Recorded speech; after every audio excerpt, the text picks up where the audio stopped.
I want to tell you a little bit about why I developed this program or how I developed it. I developed it because for so many years as an art teacher, I heard the phrase, "I don't understand art. I don't understand art."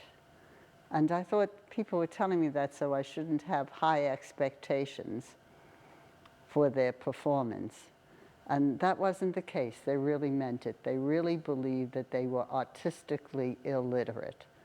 And that's not unusual in a country that values literacy as an entitlement for all of us, but for artistic literacy, the school systems don't perform. It was when I read a quote by Emile Zola that I realized there was a key or an answer to this that led to this program. And the statement, the quote he made was, "Painters do not obsess about subject matter. The masses obsess about subject matter. Painters only use subject matter as a pretext to paint." And that was the key for this program. I decided to develop a program to show people how to read two-dimensional art from the painter's point of view. The attributes of art, that's what it's about. We are the heirs of the cave dwellers who invented the visual language 30,000 years ago. It's our genetic inheritance that we understand intuitively some of the things that are required to enjoy looking at paintings. And so what do artists look at, and what will we be looking at during this program? Expression. You look at a painting, is it moody? Is it gay? Is it sad? Is it grieving? Is it funny?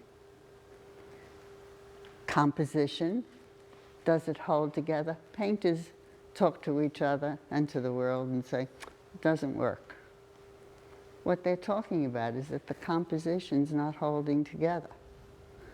The composition includes proportion, perspective, unity, and balance. That's composition. And of course, color, wonderful, wonderful color. Although this morning, we're going to mostly look at black and white, just so we won't be distracted. We want to concentrate on how painters look at drawings and what they look for. What does the composition portray? And then there's light. Right now you're looking at me, I'm looking at you, and I see that light is lighting up your side of the face, and this side of your face is more in shadow. Space is what makes a two-dimensional flat surface look three-dimensional. Motion, the act of moving, cars moving, people moving, and the materials. I'm going to go to the next slide. This is a scribbling experiential to point out to you your natural ability to react to the expression of paintings. On your pad, on a clear page, write the numbers 1 through 5, but leave spaces just as there are spaces on this slide. You will write rage, anger, 1, leave a space for some scribbling, then write 2, love, affection, etc.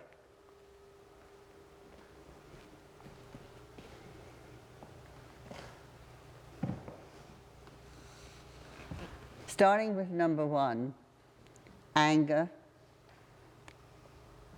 or rage. Try to remember, before you try to express it with scribbling, you can use your instrument in long lines, short lines, round lines, dots, anything that you feel. But before you try to express the feeling of rage or anger, try to remember the last time you were angry. Capturing that memory helps you do a more authentic job. Okay, I'm going to give you like 10 seconds to express anger. And we're going to do that with all the other emotions. Just before you try to express love or affection with just lines, no hearts, think of an animal you love. Think of a person you love. Think of a place you love.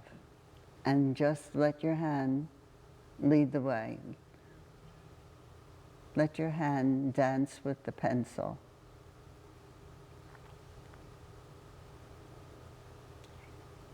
Heads up so I know that you...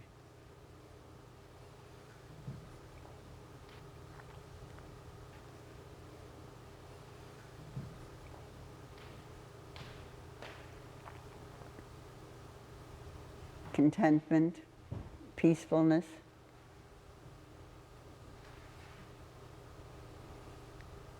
First capture the emotion and then express it visually.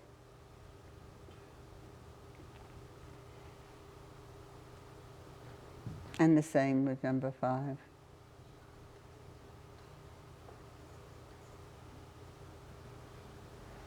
Okay, let's go back to number 1. How many people drew, scribbled, dark, heavy lines?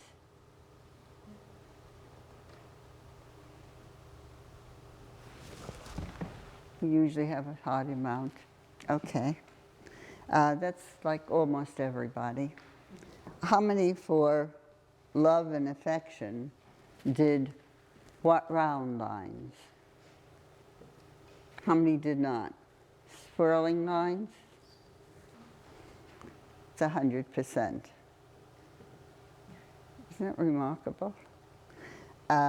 Depression and sadness. How many drew lines going downward? So you can walk over to a painting and you can interpret the mood or expression of a painting and drawing because you naturally can do it. It's a language you understand. And that's what I understood when students kept repeatedly saying to me, I don't understand art. I kept thinking, too bad, you really do, you don't know it. Contentment and peacefulness. Horizontal? Anybody do something else? Circle. Oh, going out, yes, close enough. And the last one, happiness, fun, and joy.